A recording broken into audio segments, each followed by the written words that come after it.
Hello friends, हमारा जो आज का टॉपिक है वो ग्रीन शू ऑप्शन है और इसको हम ओवर अलॉटमेंट ऑप्शन कहते हैं। ओवर अलॉटमेंट ऑप्शन इसको क्यों कहते हैं ये हमें ये लेक्चर खत्म होने के बाद समझ में आएगा। Green shoe option is a special provision in an IPO prospectus which allow underwriter to sell more shares than originally planned. Actually में एक्स्ट्रा कैप दे रखी है कि सपोज आप 1000 शेयर इशू करना चाहते हैं तो आपको 150 शेयर्स की लीवरेज है, यानी कि 15% सेबी ने प्रेस्क्राइब कर रखा है। 15% शेयर आप एक्स्ट्रा दे सकते हो मार्केट में by the way of underwriter. Actually में इसके पीछे लॉजिक है, सबसे पहले लॉजिक समझना पड़ेगा, उसके बाद देखेंगे कि पूरा प्रोसेस क्या है।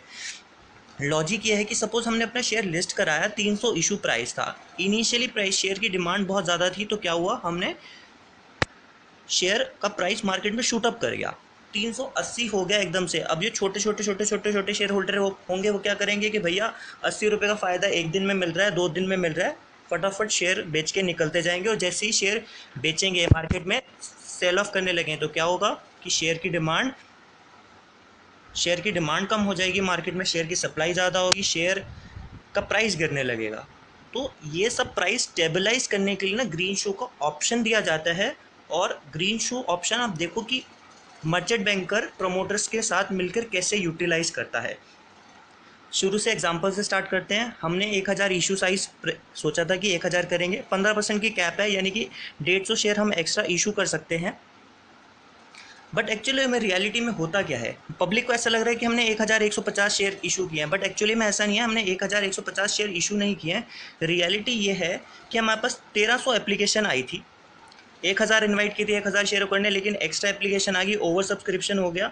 तो सेबी भी कहता है कि भैया तुम्हारे पास ओवर सब्सक्रिप्शन हुआ, तो ऐसा करो कि आप एक्स्ट्रा शेयर इशू करो। एक्स्ट्रा शेयर कैसे इशू होंगे, मर्चेंट बैंकर क्या करेगा, will borrow share from promoters. यानी कि एक्चुअली में हो क्या रहा है कि 1000 शेयर ही इशू करेंगे, 300 प्रोमोटर को देने थे, 700 पब्लिक को देने थे। इनिशियली क्या किया, प्रमोटर से 150 शेयर मर्चेंट बैंकर ने उधार ले लिया। सर आप 150 शेयर मुझे दे दो, अभी हम क्या करते हैं, इसको पब्लिक को अलॉट कर देते हैं। जब ऐसे छोटे मोटे शेयर होल्डर आएंगे जो बेच के निकलने लगेंगे, तब हम मार्केट से ये शेयर खरीद लेंगे। तो इसने अभी 150 शेयर मर्चेंट बैंकर को उधार दे दिया और हमने क्या कर दिया, वही 150 शेयर अलॉट कर दिए पब्लिक में। यानी कि टोटल अब हम कितने अलॉट किए हैं, 700 की जगह 850 शेयर हमने अलॉट करे हैं पब्लिक को। तो हुआ क्या है, 300 शेयर पे एप्लीकेशन मनी आई, 700 शेयर पे एप्लीकेशन मनी आई, और फिर क्या हुआ, ये 150 शेयर एक्स्ट्रा अलॉट किए, इस पर भी एप्लीकेशन मनी आई। यानी कि ये 150 रुपये से जो एप्लीकेशन मनी आई, ये थोड़ा सा एक्स्ट्रा अमाउंट हमारे पास आ गया है, जो हम एक सेपरेट बैंक अकाउंट में रखेंगे। और एक्चुअली में हमारे पास एक्स्ट्रा अमाउंट कितना है, 150 इंटू 300, 45,000 का हमारे पास एक्स्ट्रा अमाउंट हो गया। तो अब ये सारी लिस्टिंग से पहले की बात थी। अब एक्चुअली में हो क्या रहा है, लिस्टिंग का टाइम आया, लिस्टिंग का टाइम हुआ, प्राइस शूटअप करा एकदम से, 380 रुपये हो गया, 380 रुपये हो गया, कोई दिक्कत की बात नहीं है, मर्चेंट बैंकर आराम से रहेगा। अभी वो छोटे मोटे शेयर होल्डर ने काम करना शुरू नहीं किया। अभी छोटे मोटे शेयर होल्डर जब अपना शेयर बेचने लगेंगे, तब हमारा प्राइस गिरेगा, तब मर्चेंट बैंकर इसकी टेंशन लेगा।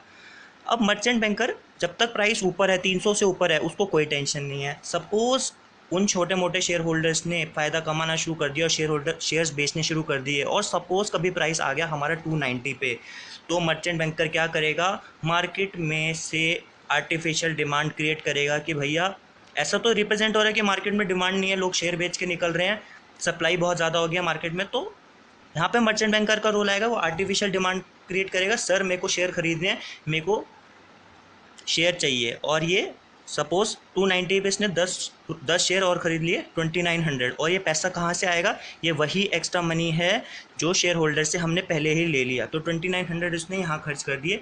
सपोज फिर भी प्राइस गिरता है, तो ये क्या करेगा, ये ढंग से स्टेबलाइज करने के लिए और एक्स्ट्रा शेयर खरीद लेगा। यानी कि सपोज इसने इस बारी 100 शेयर खरीद लिए मार्केट में, आर्टिफिशियल डिमांड करी, टोटल 28,000 के, अगेन पैसा यहीं से ही आया है। तो यानी आपको समझ में आ रहा है कि क्या हो रहा है, ये वही 150 शेयर हैं जो पहले पब्लिक को दिए थे, और लगा था कि ये छोटे मोटे शेयर होल्डर जिनको चुल मची हुई है ये बेच के निकलेंगे, वही शेयर अब ये अपने पास मर्चेंट बैंकर वापस ले रहा है। अब देखेंगे इसका शेयर, इन शेयर्स का मर्चेंट बैंकर एंड में क्या करेगा। आई होप आपको समझ में आ रहा हो कि मर्चेंट बैंकर इनका क्या करेगा एंड में जाके। तो 30 डेज़ का पीरियड होता है जब मर्चेंट बैंकर इन शेयर्स के साथ खेल सकता है। 30 डेज़ ख़त्म हो गए, 30 डेज़ मैक्सिमम पीरियड होता है स्टेबलाइज करने के लिए। 30 दिन 30 डेज़ के बाद मर्चेंट बैंकर का रोल ख़त्म हो गया, अब बैलेंसिंग होगी। 30 डेज़ खत्म हो गए, मर्चेंट बैंकर ने क्या किया, अपनी पूरी कोशिश की और 300 से ऊपर रखा प्राइस को। 30 डेज़ के बाद मर्चेंट बैंकर का रोल ख़त्म। 30 डेज़ के बाद स्टेटस क्या है कि मर्चेंट बैंकर ने मार्केट से कितने शेयर खरीदे, 10 शेयर पहले खरीदे थे, 100 शेयर उसके बाद खरीदे, टोटल 110 शेयर खरीदे। और बचे कितने शेयर मार्केट में, अभी प्रमोटर से जो उधार लिए थे कितने शेयर बचे, अभी 40 शेयर मार्केट में हैं। तो ये क्या करेगा मर्चेंट बैंकर, ये 110 शेयर तो दे देगा सीधा सीधा जाकर प्रमोटर्स को, सर आपने पैसे, आपने हमें शेयर उधार दिए थे, हम आपको ये शेयर वापस दे रहे हैं। अभी बाकी 40 शेयर का क्या करिए, 40 शेयर कहाँ से लेके आए, ये तो अभी भी मार्केट में है। तो इस केस में सेबी का प्रोविज़न है कि जितना शॉर्टफॉल होता है कंपनी उसको इशू प्राइस पे इशू कर देगी। तो यानी कि ये 40 शेयर न्यू इशू करेगी और टोटल हमारा इशू कितना हो जाएगा, 1000 प्लस 40, 1040 का हमारा टोटल इशू हो जाएगा। ठीक है, तो बैलेंसिंग चल रही है, शेयर्स का सारा बैलेंस हो गया। ये 110 एज इट इज़ जो मार्केट से खरीदे थे मर्चेंट बैंकर ने वापस कर दिए, 40 शेयर हमने प्रोमोटर्स को इशू कर दिए, 1040 हो गए, प्रोमोटर्स के वापस 300 शेयर हो गए। अब बचा पैसे के हिसाब किताब, 45,000 हमारे पास एक्स्ट्रा मनी आया था, जिसमें से 2900 मर्चेंट बैंकर ने यूज़ किए थे खरीदने के लिए, 2800 और 28,000 दोबारा खरीदने में यूज़ किए थे। और ये 12,000 कहाँ से आया, ये 12,000 का मतलब है कि ये जो 340 शेयर 300 रुपये में न्यू इशू किया गया है, ये इसके टूवर्ड्स यूज़ किया गया है। तो टोटल हमारा 42,900 रुपीज़ इस बैंक अकाउंट से यूज़ हो गया है। हमारे पास जो एक्स्ट्रा मनी बचा है वो कितना है, 2100। ये 2100 सेबी कहता है कि आप IEPF में डाल दो, इन्वेस्टर एजुकेशन प्रोटेक्शन फंड में, हम आपके लिए इसको यूज़ किया करेंगे। तो ये हमारा पूरा कॉन्सेप्ट था ग्रीन शू ऑप्शन का। आई होप ये आपको समझ में आया हो। और भी सेबी से रिलेटेड कोई भी क्वेरी हो या इस वीडियो से हो तो प्लीज़ मेरे को पूछो, फ्री का माल है, पूछो। ask2jatin@gmail.com पर feel free to ask. Thank you so much.